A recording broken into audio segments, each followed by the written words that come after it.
marchant à sa droite, même le plus jeune cœur peut être un temple au Seigneur, même le plus jeune cœur peut être un temple au Seigneur. S'il y a des grands-parents qui sont de l'assemblée et qui voudraient rejoindre ces parents-là, ils peuvent toujours le faire, puisque la présentation d'un enfant, c'est aussi une joie, l'occasion pour l'Église d'exprimer sa joie de voir de nouvelles créatures qui viennent de naître. Mais entre-temps, je lis à l'attention de chaque parent ici présent ce texte biblique inséré dans Proverbes, chapitre 22, verset 6. Je lis pour vous. Instruis l'enfant selon la voie qu'il doit suivre, et quand il sera vieux, il ne s'en détournera pas. Je l'ai toujours dit en tant que pasteur adventiste, à chaque fois que j'ai l'occasion de présenter des enfants au Seigneur, de souligner à l'attention des parents, laissez-moi vous rappeler que c'est toujours un privilège pour quelqu'un d'avoir des enfants. À l'église, dans le passé, au niveau du peuple d'Israël, la présence d'un enfant dans une famille, c'était une preuve convaincante de la bénédiction du ciel.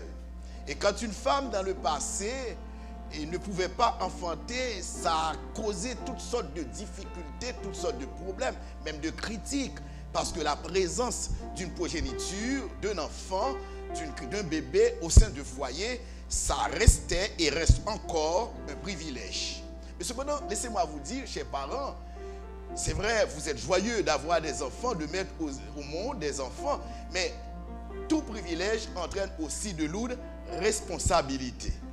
Et l'une de vos responsabilités, selon la parole du Seigneur, insérée dans Proverbes chapitre 22, verset 6, instruit l'enfant selon la voie qu'il doit suivre.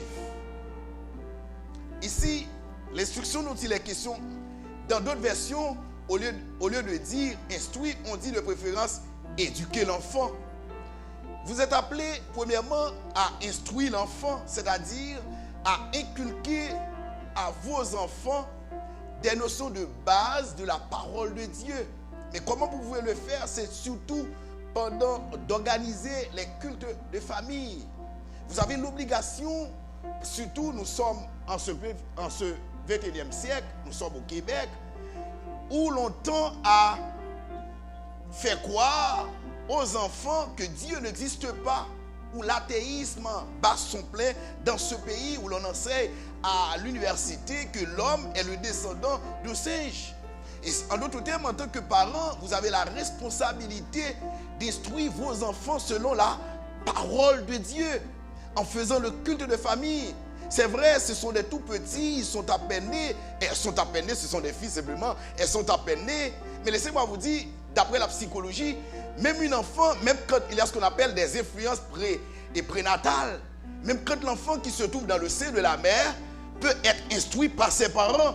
Et je comprends l'éducateur qui a dit, et c'est Napoléon Bonaparte qui l'a dit, l'ex-roi français qui l'a dit, l'éducation de l'enfant commence 20 ans avant sa naissance. C'est-à-dire, avant même que l'enfant soit né, l'enfant subit des influences prénatales, c'est-à-dire la part de sa mère, il y a toujours, grâce au cordon ombilical qui lie la mère à l'enfant, il peut recevoir la lecture faite par la mère. Tout ce qu'elle pense, ça a aussi un impact sur le cerveau de l'enfant. C'est vrai, c'est encore dans la plasticité au niveau du ventre, mais quand l'enfant sera né, il va pouvoir refléter, en d'autres termes, l'éducation qu'il a déjà reçue de la part de ses parents, bien qu'il était déjà dans le sein de sa mère. C'est pour vous dire que votre responsabilité consiste à instruire vos enfants. Mais il ne faut pas seulement l'instruire, mais il faut également l'éduquer. L'éducation, c'est beaucoup plus fort que l'instruction. Ça va beaucoup plus loin. Mais j'en profite pour vous, je ne vais pas trop discourir, puisqu'il ne s'agit pas d'un message. Eh bien, j'aurais souhaité que le Seigneur vous permette de réaliser cet objectif pendant tout le développement de votre enfant. Que vos enfants croissent, que ces filles croissent, mais qu'elles se développent aussi, non seulement de croître, mais aussi, je parle de la croissance, mais je parle du développement, c'est-à-dire de développement intégral, tenant compte de l'aspect spirituel, mais aussi de l'aspect intellectuel, de l'aspect mental, de l'aspect éducatif, moral. C'est votre responsabilité. Il ne se fait pas de nourrir l'enfant, de lui donner à manger seulement, mais il faut préparer vos enfants, qu'elles soient des concitoyennes, non seulement pour le Québec, pour le Canada, mais aussi et surtout pour le ciel. Que le Seigneur vous bénisse. Je demande à l'ancien de servir de s'avancer, de prendre une enfant entre ses mains. Nous allons nous agenouiller pour prier avec ces petits êtres.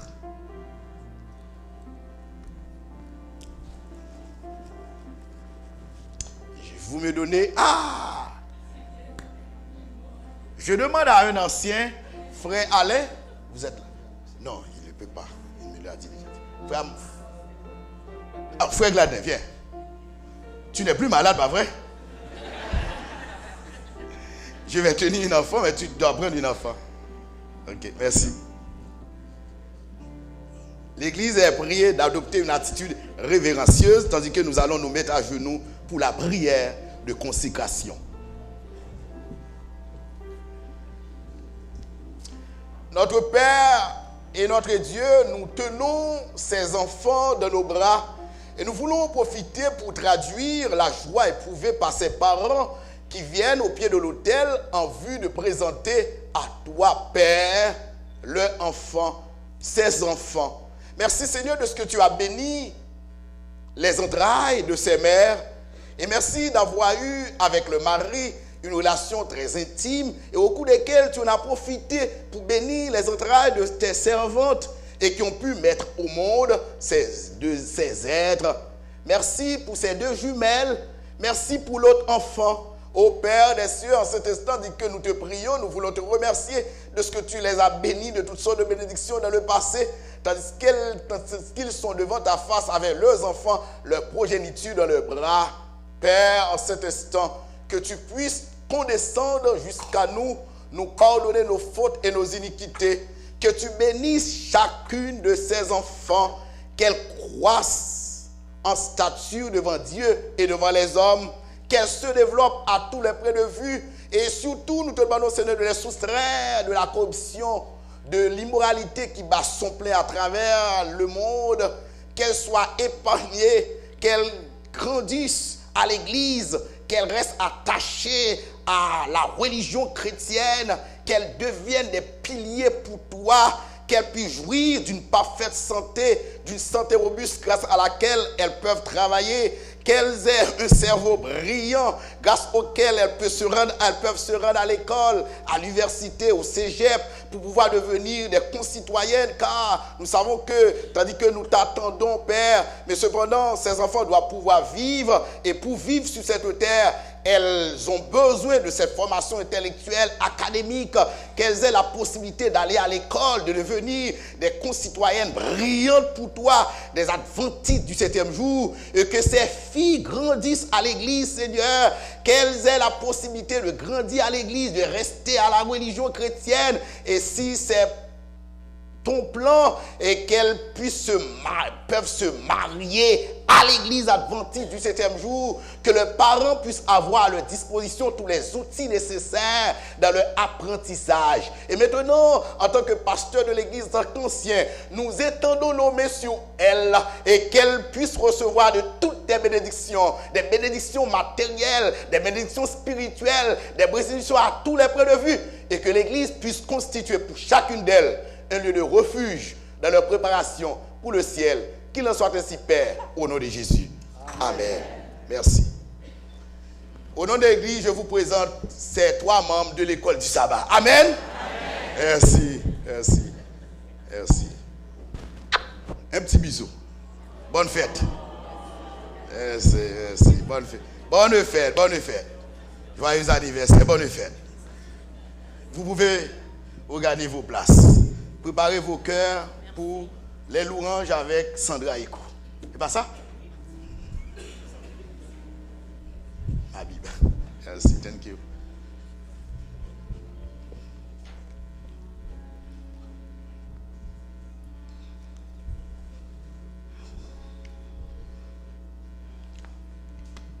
Nous sommes arrivés au moment où nous devons accueillir avec beaucoup de chaleur nos invités, nos amis visiteurs.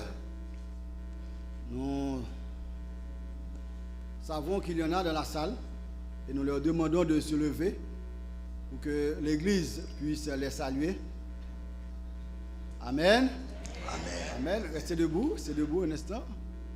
Les autres amis invités, les autres visiteurs, il y en a. Amen. Amen. Nous sommes contents de vous voir avec nous ce matin. Amen. Et en train d'adorer le Seigneur avec nous. Vous êtes à la bonne place. Et chaque sabbat matin, chaque samedi, si vous voulez, votre place est réservée ici. L'Église va vous accueillir chaque samedi à cette place-là. Vous venez encore et vous allez voir comment elle est contente de vous saluer. Et nous demandons à l'Église de faire le geste de la main droite. Merci. Bienvenue parmi nous et bonne adoration. Merci. Bien, juste avant de céder la place aux chantes pour nous conduire dans le moment de louange et d'action de grâce, une fois de plus, le frère Lionel Florestal va chanter à la gloire du Seigneur et pour l'édification de nos âmes. Amen.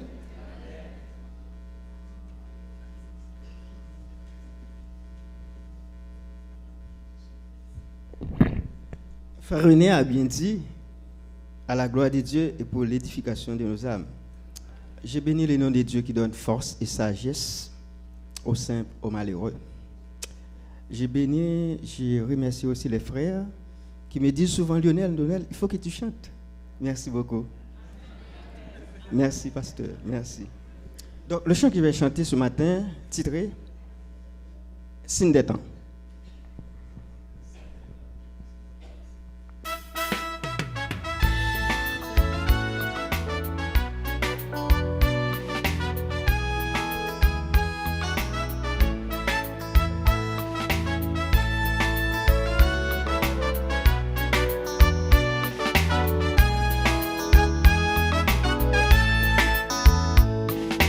La Bible prédit qu'il y aura des signes dans le temps.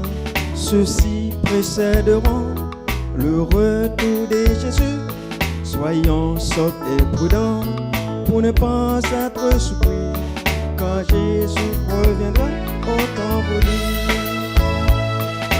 Dans le ciel, sur la terre, dans les eaux, il y aura des signes.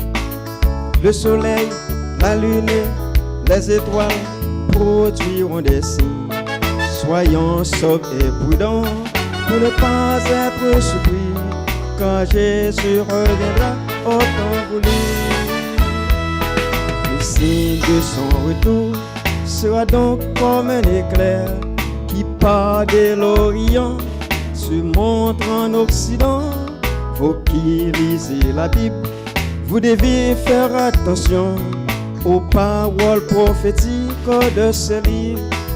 Dans le ciel, sur la terre, dans les eaux, il y aura des signes. Le soleil, la lune, les étoiles produiront des signes. Soyons sobres et prudents pour ne pas être surpris quand Jésus reviendra au temps voulu.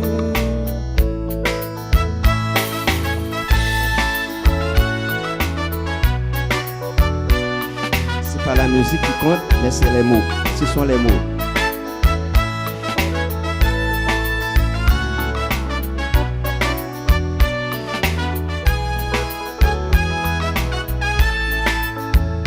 Regardez le cosmos. C'est un système bien ordonné, n'est-ce pas? Mais la Bible prédit, il y apparaîtront des signes qui sont des signes précurseurs, des signes avant-coureurs, des signes annonciateurs, des signes qui indiquent que Jésus-Christ est à la porte. Ils sont retour imminents. Faites attention. Dans le temps des Noé, les hommes mangeaient et buvaient, puis ils se mariaient et mariaient leurs enfants, ne se doutèrent de rien. Et alors vint le déluge, ils s'étaient tous emportés par les eaux. dans le ciel, sur la terre, dans les eaux, il y aura des signes. Le soleil, la lune et les étoiles produiront des signes. Soyons sobres et prudents pour ne pas être surpris quand Jésus reviendra au temps voulu. Chrétiens, réveillez-vous, ne soyez pas endormis. Encore un peu de temps, Jésus apparaîtra. Quand les hommes diront paix et sûreté sur la terre, une ruine soudaine leur surprendra. Faites attention, dans le ciel, sur la terre, dans les eaux, il y aura des signes. Le soleil, la lune, les étoiles produiront des signes. Soyons sobres et prudents pour ne pas être surpris quand Jésus reviendra au temps voulu. Lisez votre Bible chaque jour et retenez ce qui est nécessaire, car Jésus-Christ est à la porte. C'est la grâce qui m'a fait. Elle vous a fait aussi cette grâce.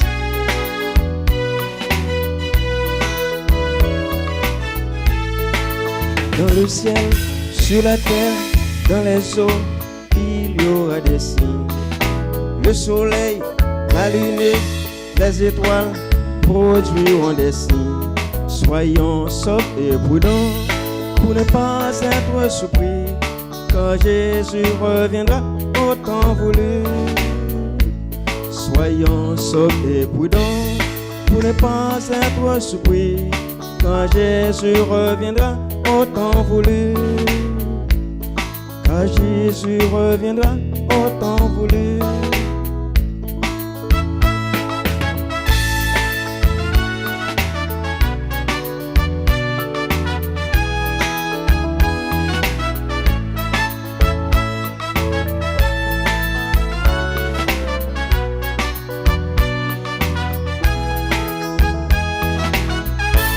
Faites attention.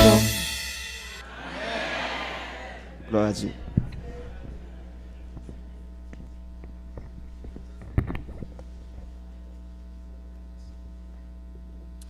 Nous remercions frère Lionel pour son chant. Amen. Jésus est l'image parfaite de la charité. Il nous a tout donné. Il nous arrive parfois d'oublier que tout lui appartient. Les arbres, les fruits, la santé, l'argent. Il nous a tout donné. Nous avons tendance à tout prendre pour acquis. Nous devons prendre le temps de dire merci au Seigneur et de bénir son saint et grand nom. Amen. Amen. Mettons-nous debout, mettez-vous debout. Chantons avec vie, avec joie, les strophes trouvées au numéro 157. Bénissons Dieu par nos cantiques.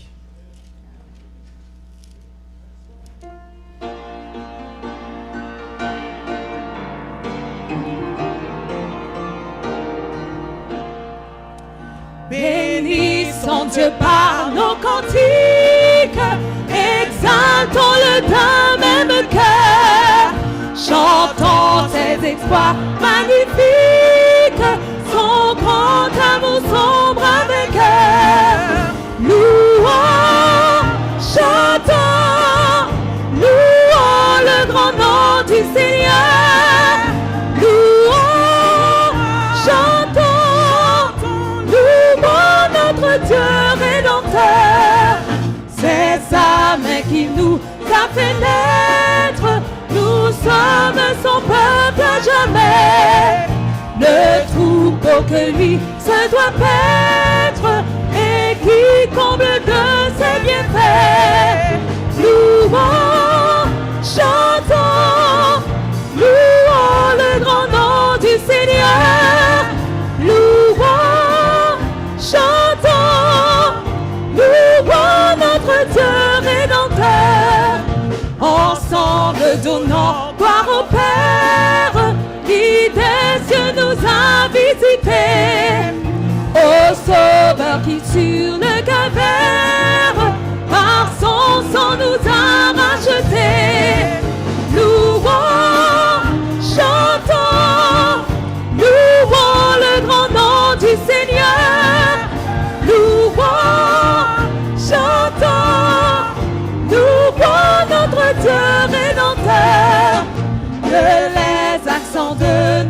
joie, fasse tressaillir le Seigneur. Quand ce jour le monde nous voit, nous égayer en notre Dieu.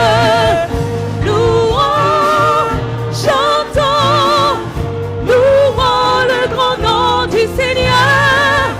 Louons, chantons, louons notre Dieu rédempteur.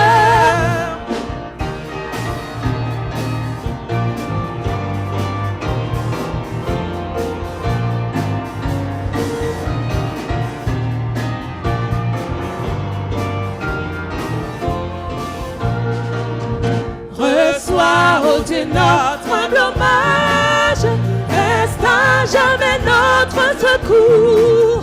Ton amour dure d'âge en âge, ta bonté subsiste à toujours. Louons, chantons, louons le grand nom du Seigneur. Louons, chantons, louons notre Dieu rédempteur. Amen. Dieu nous a tout donné. Nous devons en retour faire du bien. Amen. Matthieu 25, verset 40 nous dit, « Je vous le dis en vérité, toutes les fois que vous avez fait ces choses à l'un de ces plus petits de mes frères, c'est à moi que vous les avez faites. » Nous devons nous offrir en offrande à Dieu. Il nous utilisera comme bon lui semble. Chantons numéro 342, « Qu'il fait bon à ton service » et ce sera suivi du numéro 190, « Toi qui disposes » pour prédisposer le sermon.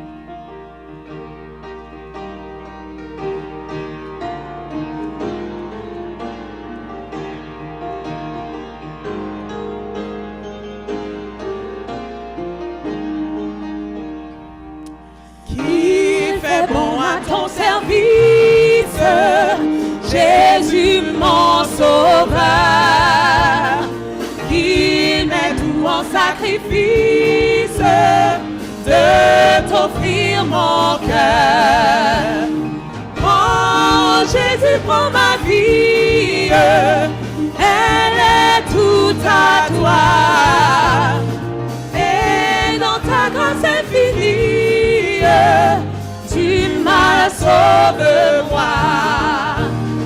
Pour me posséder toi-même, tu m'as racheté. Fais que désormais je n'aime que ta volonté. Oh Jésus, prends ma vie, elle est toute à toi. Et dans ta grâce infinie, tu m'as sauvé moi. Comme l'ange au vol rapide, je veux te servir. Je veux te suivre, oh mon guide, toujours t'obéir. Oh Jésus, prends ma vie, elle est toute à toi. Et dans ta grâce infinie, tu m'as sauvé moi.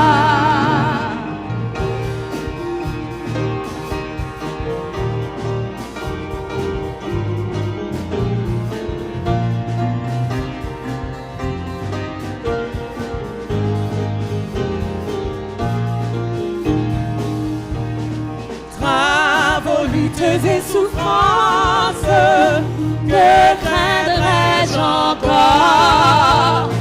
En Christ est mon espérance, au ciel mon trésor.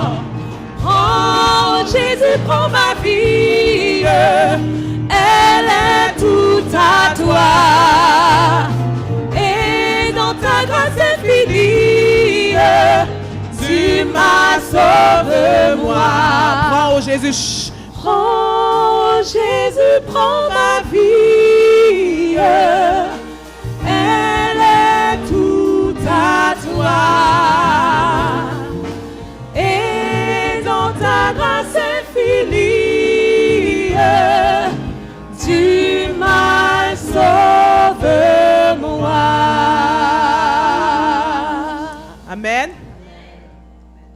190.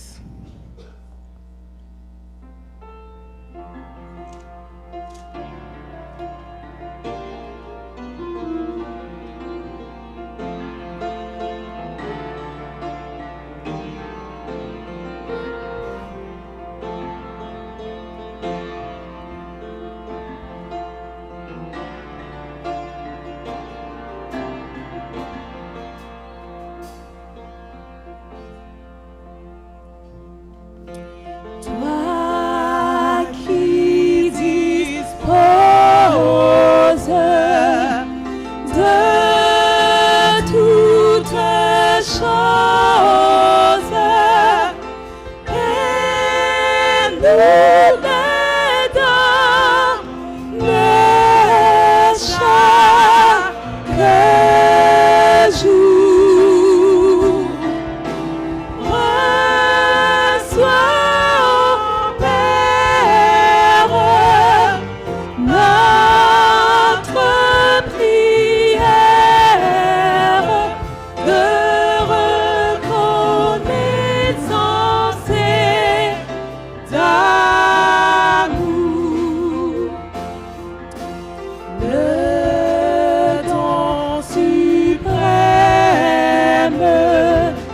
que ta main sème, c'est notre pardon, c'est ta paix et ta clémence, trésor immense est le plus grand de tes bienfaits.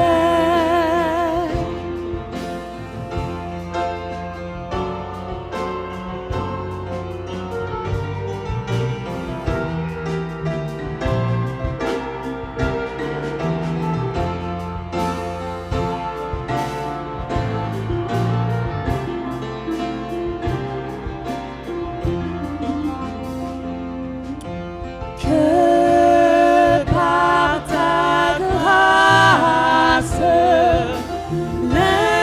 l'instant qui passe serve à nous rapprocher de toi. Et qu'à chaque heure vers ta demeure, nos cœurs s'élèvent par la foi. Merci. C'est beau de se retrouver au pied du Seigneur. C'est le moment le plus merveilleux, le plus admirable de pouvoir se retrouver au pied de la croix avec Jésus-Christ. Je rêve ce jour où tous les enfants de Dieu seront au ciel avec Jésus-Christ. Et pendant le sabbat, Jésus-Christ lui-même sera le directeur de l'école du sabbat pour présider à cette classe et les anges seront les moniteurs. Et pendant le culte d'adoration, c'est Dieu le Père qui nous instruira. Amen. Et nous recevrons la bénédiction du Saint-Esprit de Dieu. C'est une imagination. Nous remercions le ciel qui nous accorde ce privilège de nous retrouver ici en ce lieu habituel pour exalter, psalmodier le nom de Dieu. Mais nous voulons te remercier, frère Yonel, pour ce chant merveilleux apporté au programme du culte d'aujourd'hui. Est-ce que l'Église a été satisfaite? Merci. Je remercie également le pianiste, Daniel. Merci à Alain, l'ancien Alain. Merci à Maken. C'est ça? Et merci également à Samuel. Samuel, il est là. C'est le fils de Sœur Marie. Je commence à habituer avec les gens, les noms et les visages. Je remercie la maestra Eco, Sandra. Et Marilyn? Merci de ce que vous avez contribué énormément. Vous savez que je l'ai dit à maintes reprises, et les prophéties prennent fait un jour, nous cessons un jour de prêcher l'évangile, mais la musique demeure éternellement. Amen. Moi j'aime la musique, j'aime entendre la musique, et j'aime voir l'église qui aime la musique, et c'est pourquoi je promets encore une fois aux dirigeants de musique, au département musical, au choral, des jeunes, des enfants, ici, tout le monde appuie, et sachez que je vous aime et nous contribuons énormément à votre promotion. Amen. Amen, merci. Nous n'allons pas vous retenir davantage, mais cependant nous avons un message pour vous. Et le titre du message, si vous regardez sur votre dépliant, quand on a le titre, les Macédoniens, un exemple de libéralité remarquable. Fermons les yeux pour la prière. Père des cieux, sois présent tandis que nous nous apprêtons à ouvrir ton Saint-Livre pour présenter les oies sacrées, qu'elles nous touchent par l'épée de l'Esprit qui est ta parole, et que nous puissions devenir de meilleurs économes pour toi. Qu'il en soit ainsi au nom de Jésus qui vit et qui demeure au siècle des siècles. Amen. Frères et sœurs, d'après la Bible, la parole de Dieu, surtout le livre des Actes des Apôtres, écrit par l'historien et médecin Luc, lui, il n'était pas apôtre, il n'était pas juif, il était prosélyte, un païen qui s'est converti au christianisme. La manière dont il a présenté l'église primitive, c'est que l'église primitive, depuis sa naissance et jusqu'à la Pentecôte, c'était une église qui faisait face à toutes sortes de problèmes, et l'un des problèmes auxquels fait face l'église primitive, nous parlons de la première église, pas votre église, mais l'église primitive qui va donner naissance à l'église aujourd'hui. Cette église fait face à un problème très sérieux, très cuisant, c'est le problème de pauvreté matérielle. Parce qu'il y avait beaucoup de pauvres à Jérusalem. C'était l'église de Jérusalem, l'église mère. Il y avait beaucoup de pauvreté, beaucoup de pauvres à l'église. Et selon les historiens, selon les théologiens, les chroniqueurs surtout, ils avancent trois arguments, disons trois raisons pour lesquelles, ou bien qui expliquent cet état de pauvreté à l'église primitive. Premièrement, au premier abord, il faut dire que c'est que l'église, les premiers membres de l'église, c'était des pèlerins. Des pèlerins, vous savez que pendant le jour de la Pentecôte, l'apôtre Pierre s'est mis debout, il a prêché, 3000 âmes se sont données au Seigneur. Mais ceux qui ont entendu le message, qui ont répondu à l'appel adressé par Pierre, c'était des pèlerins, c'est-à-dire des juifs, des judéo-chrétiens, disons, des juifs certes, mais qui s'étaient convertis dans le christianisme. C'était des judéo-chrétiens qui venaient de toutes parts et qui sont venus entendre cette prédication de Pierre. Et ces pèlerins, une fois qu'ils se sont convertis, ils sont restés à l'église. Oh, vous savez que ces pèlerins n'avaient plus de travail, plus d'emploi. Et ils étaient à l'église et n'avaient rien comme source matérielle, rien à leur disposition. Donc voilà la première raison, c'est parce que l'église était constituée dans un premier temps des pèlerins. Deuxièmement, c'est à cause de la persécution, parce que l'église, dans ses premier moment, avait fait face à toutes sortes de problèmes. Les empereurs romains se sont acharnés contre l'église parce que c'était difficile pour le christianisme, pour la religion chrétienne de s'établir en Europe, en Asie, surtout en Asie. Et la Rome impériale, je suis à l'époque très ancienne, non pas à l'époque de l'Antiquité, mais que ce soit à l'époque moyenâgeuse, à l'époque médiévale, c'est-à-dire vers les années 2e, 3e et 4e siècle, l'église primitive, le christianisme avait fait face à toutes sortes de problèmes. Les chrétiens étaient persécutés, ils se sont allés disperser un peu partout. Vous comprenez, avec la persécution, les chrétiens ne pouvaient plus travailler. Ils ont perdu leur emploi, ils ont perdu le travail, et c'est ce qui a expliqué la pauvreté à l'église. Mais la troisième raison, c'est parce que l'église primitive, l'état dans lequel, je viens de le dire, nous sommes à l'époque de l'Empire romain d'Occident, qui a été détruit, bien entendu, en 476 avant Jésus-Christ, en septembre 476, qui a mis fin à l'époque antique pour parler de l'époque moyenâgeuse. Eh bien, les empereurs romains, la Rome avait des colonies un peu partout. Or, la Judée, la ville qui avait accueilli le christianisme, je parle de Jérusalem, eh bien la Judée, c'était une ancienne colonie de la Rome impériale. Or, les Romains étant la métropole, eh bien, ils ont tout pris. Et puisqu'ils ont tout pris, ces chrétiens-là devaient payer d'énormes impôts, et ça a provoqué tout un ensemble de problèmes, de précarité financière. Leur situation économique était vraiment précaire. Il n'y avait pas beaucoup d'argent à l'église. Donc l'église primitive faisait face à ce problème sérieux, le problème de pauvreté, le problème d'argent. Or, l'église devait accomplir sa mission, c'est-à-dire de prêcher. Or, pour prêcher, il a fallu trouver de l'argent. Pour organiser des programmes à l'intérieur de l'église, il a fallu trouver de l'argent. Et l'apôtre Pierre, qui était un grand apôtre, un grand théologien du Nouveau Testament, en tant que pasteur, en tant que berger de l'église, ça l'a touché énormément.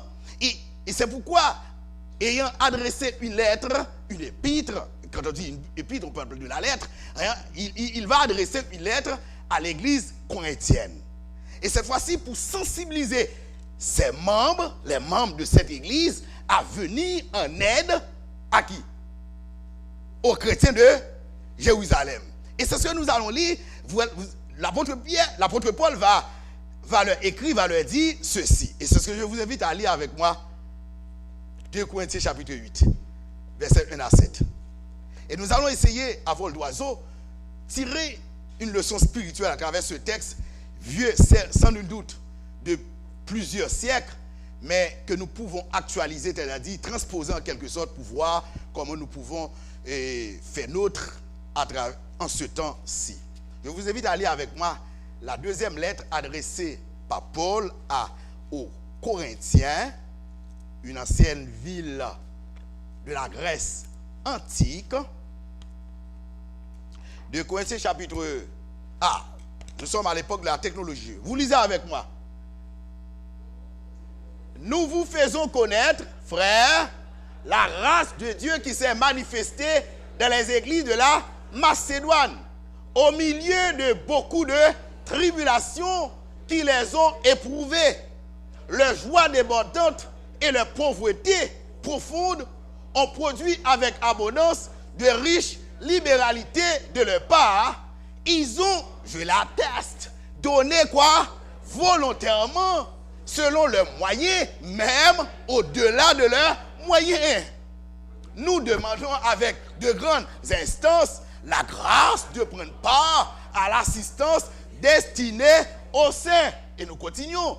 Et non seulement ils ont contribué comme nous l'espérions, mais ils se sont d'abord donnés eux-mêmes à qui? Au Seigneur, puis à nous, par la volonté de Dieu. Nous avons donc engagé Tite à achever chez vous cette œuvre de bienfaisance, comme il avait commencé. De même que vous excellez en toutes choses, en quoi? En foi, en parole, en connaissance, en zèle à tous égards, et dans votre amour pour nous, faites en sorte que d'exceller aussi dans cette œuvre de bienfaisance. Revenons au premier verset. Technicien, frère Costel. Comme vous pouvez constater, chers amis, frères et sœurs, l'apôtre Paul ici essaie de donner à travers ce texte les caractéristiques de donner. Qu'est-ce qu'on entend par donner?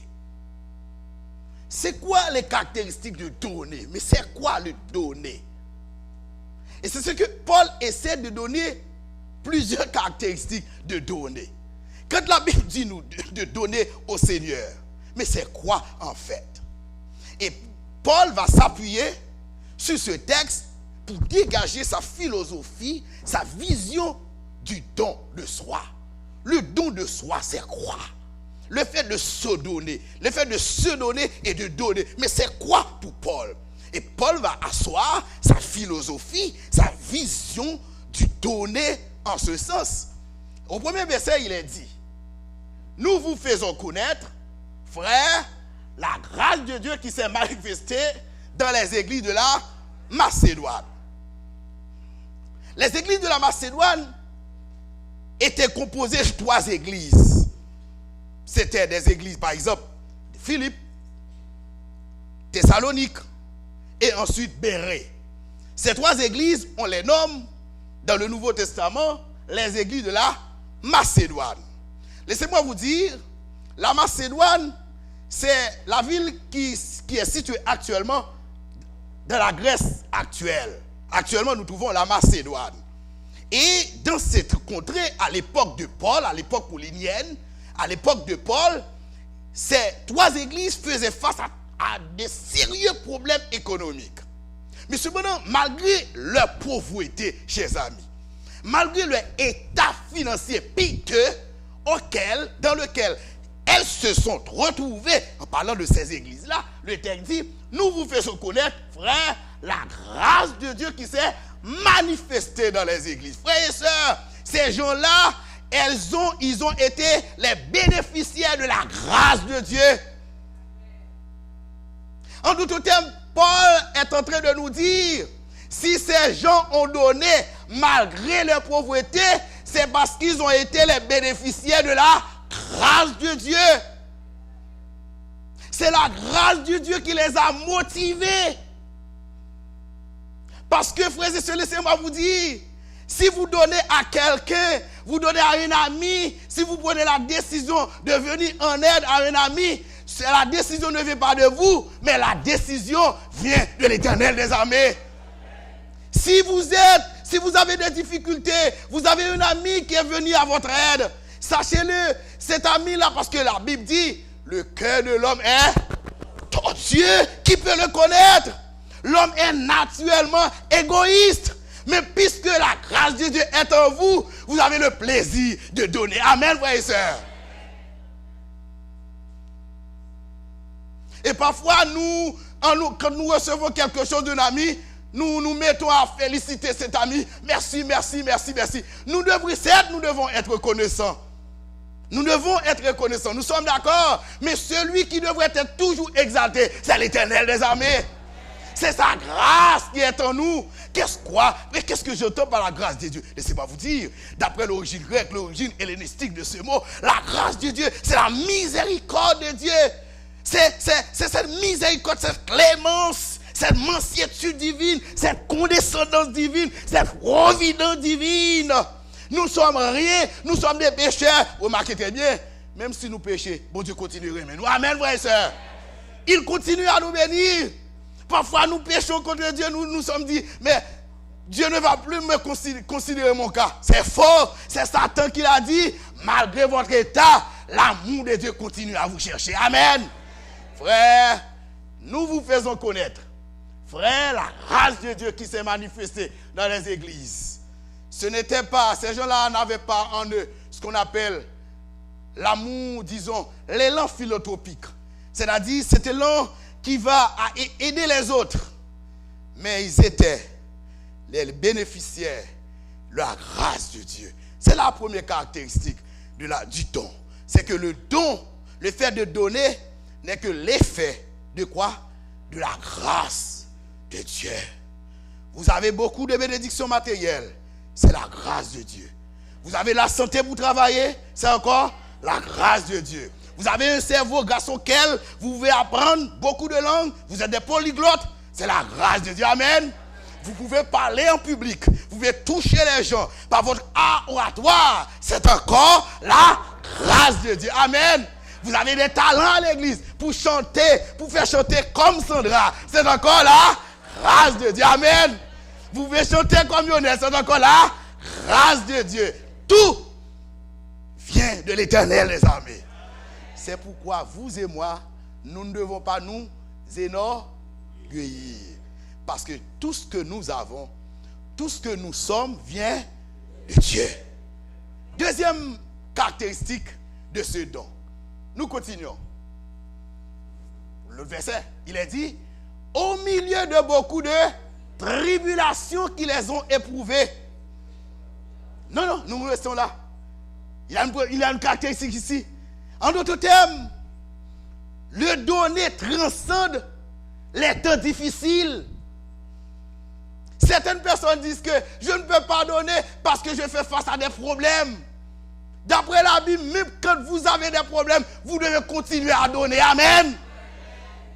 Remarquez bien, il dit, et au milieu de beaucoup de tribulations qui les ont éprouvées. Le mot tribulation ici veut dire, d'après l'origine grecque, c'est le mot test, examen. En d'autres termes, ils ont été testés par Dieu. Ils ont connu des moments difficiles. Mais malgré tout, ils se sont dit, non, je ne peux pas continuer à vivre si mon frère qui est attendu de moi, ne mange pas. Je dois venir en aide à ce frère. Amen. Au milieu de beaucoup de tribulations, là, nous fait la guerre. C'est pourquoi je vais vite. Au milieu de beaucoup de tribulations qui les ont éprouvées. La deuxième caractéristique. Première caractéristique, c'est que le donner est l'effet de la grâce de Dieu. Deuxième caractéristique.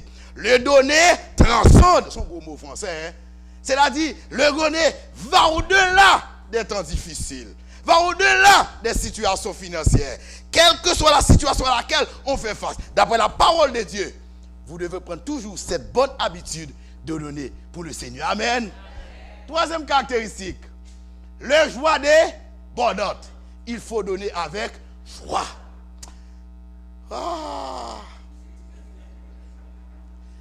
J'entends certains membres de l'église, c'est pas ici. Les membres de l'église a tout demandé. Il y en a ceux qui, pendant qu'on passe les corbeilles, et qui ils se sont obligés de donner la dîme, mais avec des tristesses, beaucoup de tristesse dans le cœur. Laissez-moi vous dire, cet argent que vous donnez, c'est vrai, l'église le reçoit. Mais Dieu ne l'accepte pas. L'église peut l'accepter, mais Dieu ne l'accepte pas. Parce qu'il faut apprendre à donner avec joie. Vous décidez de donner avec joie. C'est vous qui prenez la décision de donner. Vous devez donner de manière délibérée. Et bien ça, délibérée, avec joie. Le joie des bonnes notes et la pauvreté profonde. L'autre caractéristique, c'est que le donner, première caractéristique, le donner est un effet de la grâce de Dieu. Deuxièmement, le donner transcende les temps difficiles. Troisième caractéristique, il faut donner avec joie. Quatrième caractéristique, c'est que le donner, on doit toujours donner malgré la profondeur, malgré la pauvreté, chers amis. Je suis en train de prêcher un message qui est un petit peu difficile en ce temps-ci. Difficile parce que chaque mois, il faut payer le mortgage. Non, c'est pas mortgage, c'est l'hypothèque. Voilà le mot. C'est comme si aux États-Unis. Il faut payer l'hypothèque, le téléphone. On ne doit pas se permettre de payer Bell ou bien Vidéotron. Il a le cellulaire. Et c'est pas seulement cellulaire, même j'avais pas pasteur. Bon cellulaire, pas vrai? Bon cellulaire. Avec les jeunes là, il y a beaucoup de contraintes financières, beaucoup d'obligations financières au Québec. Si on ne paie pas le loyer, sinon vous allez passer le froid en plein air. Et frère, le froid ici c'est dur. Mais malgré tout, la Bible dit que ces gens-là, les Macédoniens, ils ont donné malgré la pauvreté profonde. Laissez-moi vous dire. Parce que vous n'arrivez pas jamais à comprendre la profondeur de ce texte sans tenir compte de la langue dans laquelle ils ont été écrits. Parce qu'il y a toute une richesse dans la langue grecque, dans la langue hellénistique, dans la langue de Platon, dans la langue de ces grands philosophes. Il y a toute une richesse intellectuelle philosophique. Parce que quand le texte dit avec leur pauvreté profonde, le mot traduit par profonde ici, je ne vais pas citer le mot grec, c'est que c'est un mot qui nous dit que ces gens-là étaient au bord de la mendicité. En d'autres termes, c'était des mendiants. Il y avait beaucoup de gens à l'église à cette époque-là qui quémandaient, qui se sont mis au bord de la route pour demander. Même ce qu'ils ont reçu de la part des passants, non seulement ils ont pris cet argent-là pour les nourrir, mais ils ont pensé aux autres. Frères et sœurs dans le Seigneur, malgré la pauvreté profonde, ont produit avec abondance de riches libéralités de leur part. On continue. Le temps nous fait la guerre. Ils ont, je la t'ai donné, volontairement. C'est que le donner, c'est un acte comment? Volontaire. Personne ne peut vous contredire. Le trésorier de l'église ne peut pas vous contredire. Le trésorier, le pasteur de l'église, en regardant dans les registres de l'église financière, on peut dire, ah, mais cet homme travaille, mais pourquoi ne donne-t-il pas? Je peux, avec beaucoup de sagesse, beaucoup de tact, vous conseiller de le faire. Parce que je dois respecter votre position. Je dois utiliser la Bible pour vous dire que de vous encourager à donner. Mais en le faisant, vous devez, si vous prenez la décision de le faire, vous devez lui donner comment? Volontairement. L'autre chose, et même ils ont donné volontairement selon leurs moyens. Vous ne pouvez pas donner au-delà de vos moyens. D'après la première partie, hein? Selon vos moyens. Le mot moyen ici, c'est le mot grec dynamis qui signifie pouvoir, force. En d'autres termes, selon votre force, selon votre possibilité. Frères et sœurs, Dieu ne va pas vous sauver en fonction de vos dîmes. Cependant, plus le Seigneur bénit quelqu'un, vous devez aussi prendre plaisir à donner pour le Seigneur. Amen, frères et sœurs. Vous devez donner en fonction des bénédictions reçues de la part de Dieu. Selon leurs moyens et même au-delà de leurs moyens. Voici les caractéristiques. On continue. Nous demandons avec de grandes instances la grâce de prendre part à l'assistance destinée aux saints. Ah, c'est là toute la profondeur. Je cherche mon livre. C'est là toute la profondeur de mon message. Toutes les offrandes qu'ils ont données, les Macédoniens, étaient destinées à quoi? À qui? Aux saints. En d'autres termes, aux églises. Aux membres d'église de Jérusalem. Chers amis, nous sommes au Québec. Nous sommes au Canada. Nous sommes en Amérique du Nord où l'individualisme bat son plein. Vous savez que c'est un héritage de la postmodernité. Nous sommes à l'époque moderne. Un héritage de la postmodernité. Et dans la conception actuelle des choses, on doit respecter la vie privée de quelqu'un. C'est l'individualisme toujours qui est venu avec ça. On ne peut pas s'immiscer dans les affaires privées de quelqu'un, qui qu'il soit. Toujours l'héritage de l'individualisme.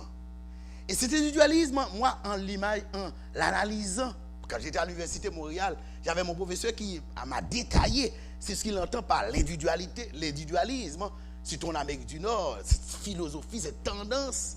C'est que, qui est caractéristique de la postmodernité, que ce soit à l'époque moderne ou à l'époque postmodernité après le temps moderne, c'est que l'individualisme nous fait croire que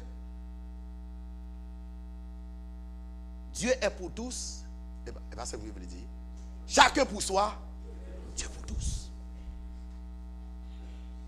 Chacun pour soi, Dieu pour tous. Je ne préoccupe pas de vous. Je m'occupe de mon affaire. Frères et sœurs, l'individualisme est bon, je comprends, sous certains aspects. Mais d'après la philosophie de la Bible, quelqu'un qui est chrétien, qui accepte Jésus-Christ, vous devez vivre non seulement pour vous-même, mais pour Dieu et pour les autres. Amen. Vous devez penser à ceux qui habitent tout près de vous. Vous devez penser à ceux, chers amis. Laissez-moi actualiser le message. Parce que nous pouvons l'appliquer, puisque le temps nous fait la guerre, nous pouvons l'appliquer sous deux angles. Premièrement, sur le plan individuel et sur le plan collectif. Sur le plan individuel, chers amis, vous êtes tous des Haïtiens comme moi. Savez-vous, frères et sœurs, comment... Je ne sais pas, je ne vous connais pas. Mais savez-vous qu'il y a des Haïtiens, je ne parle pas des Haïtiens adventistes, mais des Haïtiens qui ont laissé le pays pendant belle lurette et qui ont des parents et qui vivent dans une situation financière précaire en Haïti et qui n'ont jamais mis les pieds, qui n'ont jamais envoyé rien.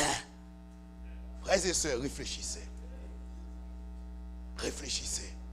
Les gens autour de nous, à l'église autour de nous. La Bible dit, à quoi bon de trouver quelqu'un, chers amis, sur notre chemin? Si la Bible dit dans 1 Jean chapitre 4, si vous avez l'amour les uns pour les autres. Si je nous montre le grand goût, ah, je vous aime. J'ai fait, ah, je vous aime. Oh, oh, qui est l'amour te remet ça? Moi, c'est pourquoi je n'aime pas les jeunes garçons qui disent, ah, pasteur, même si je n'ai pas l'argent, je ne vais pas le même.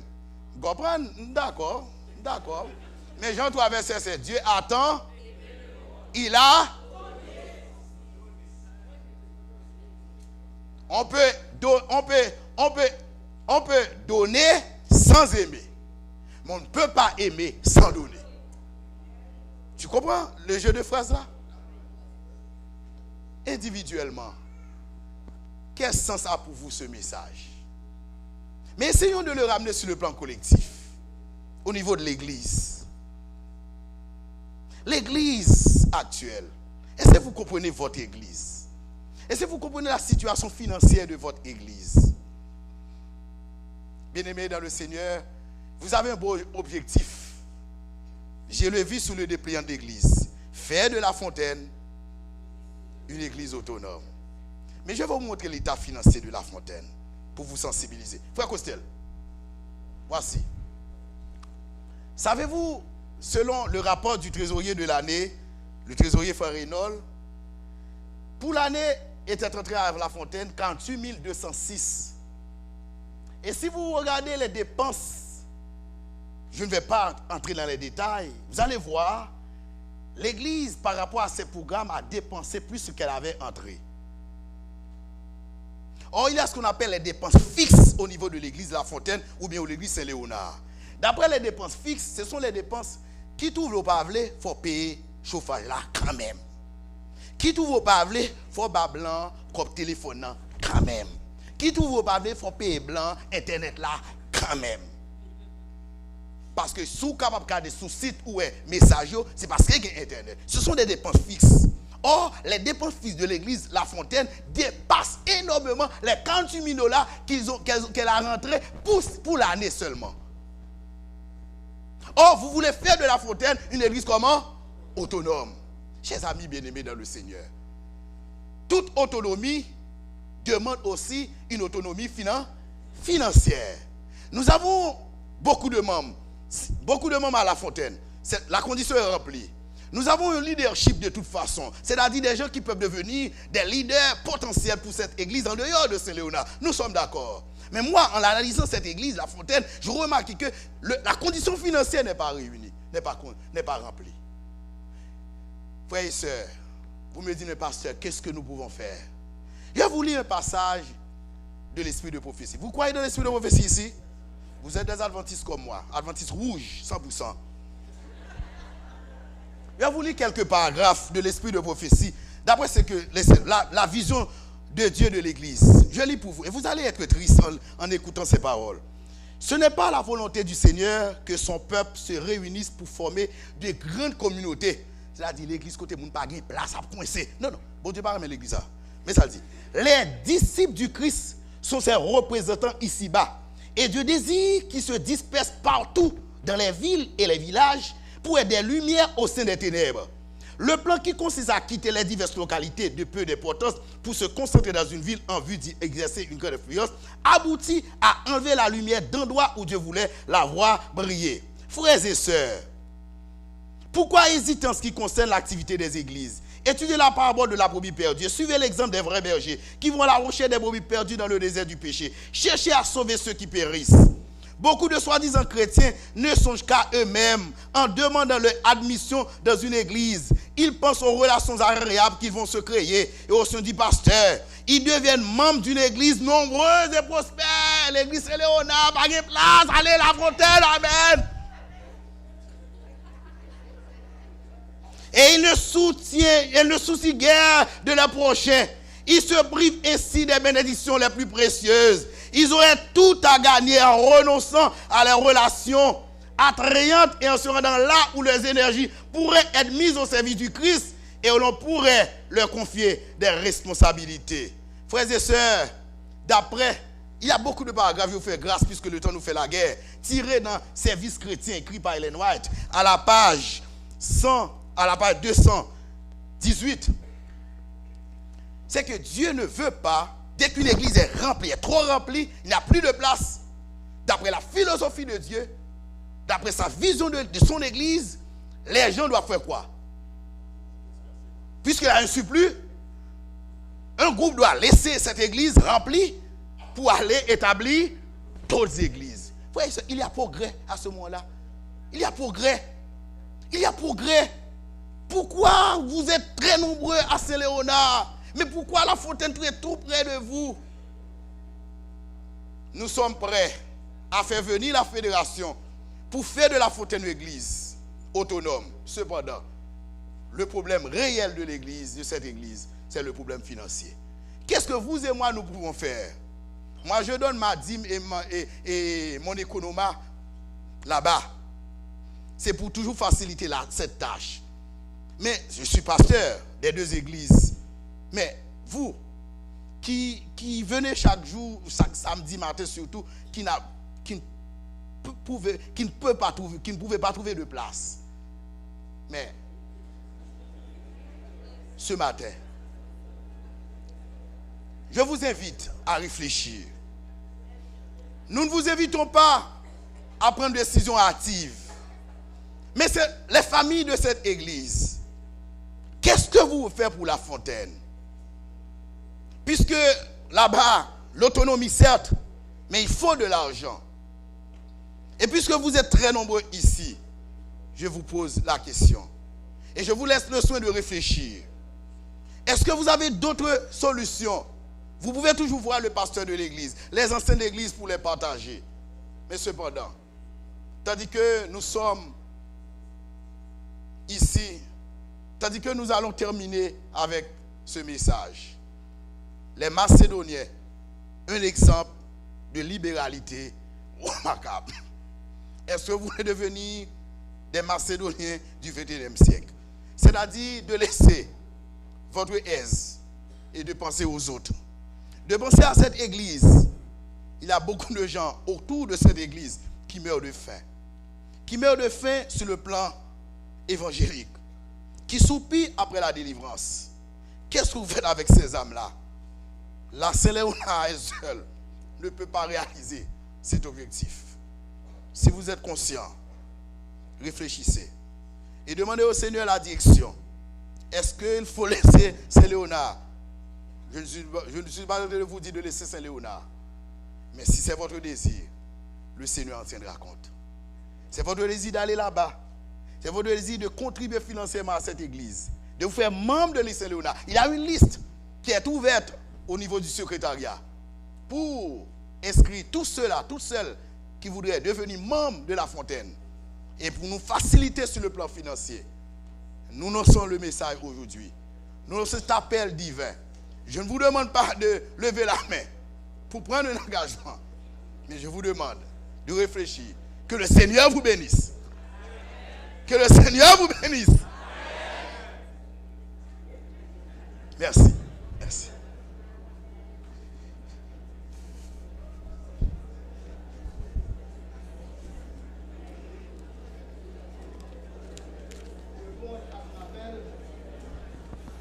Au doux maître Jésus-Christ de régner sur nous. Et c'est le chant qui met fin au culte de ce midi, le numéro 494 des hymnes de louange. Nous chantons sous la direction de Marilyn et Sandra. Debout, s'il vous plaît.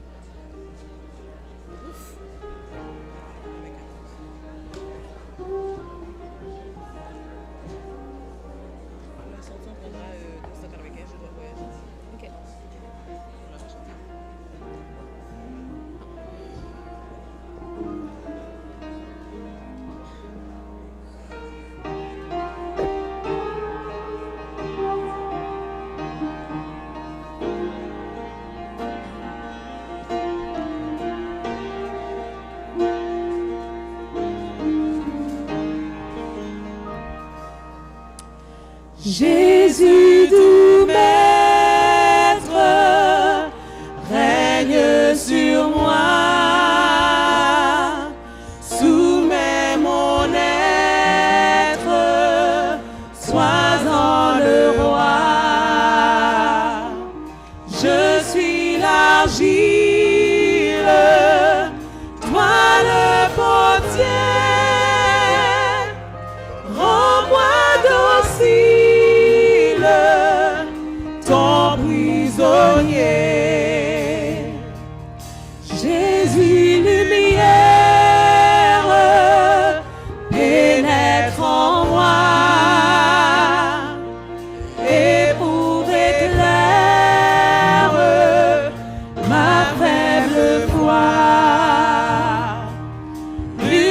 blanc que neige.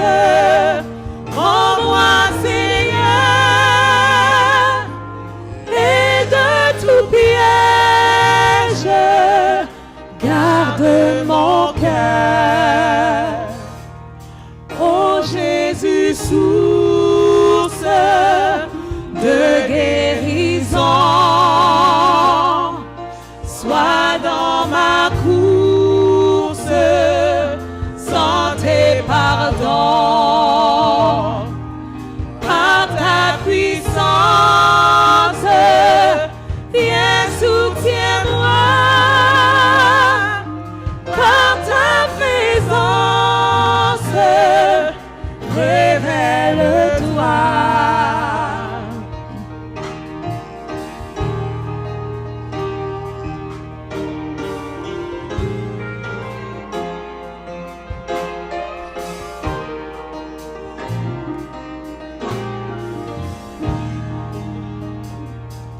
Je m'abandonne, Jésus, à toi. Détruis, pardonne tout mal en moi. Remplis mon âme de ton esprit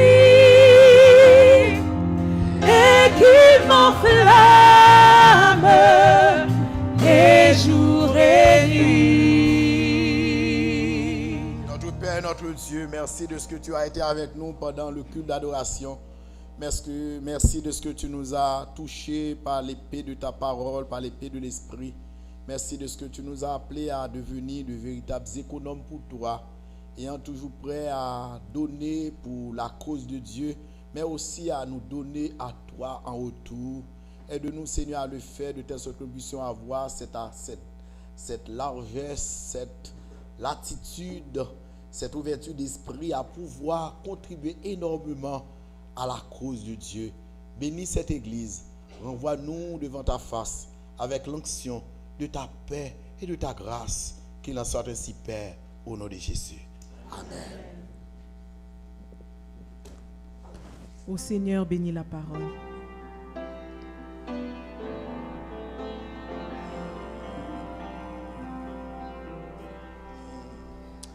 Ô Seigneur, bénis la parole que nous venons d'ouïr. Ne permets pas qu'elle s'envole de notre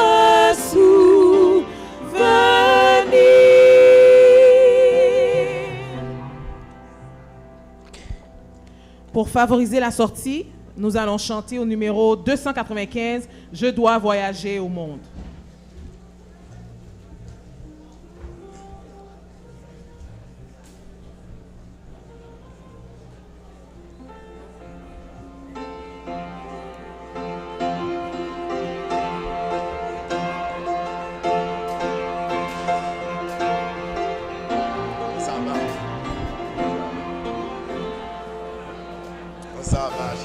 Je dois voyager au monde comme un esquif sur les eaux et la tempête qui gronde déjà fait mugir les flots. Christ est ma vie, il est mon roi.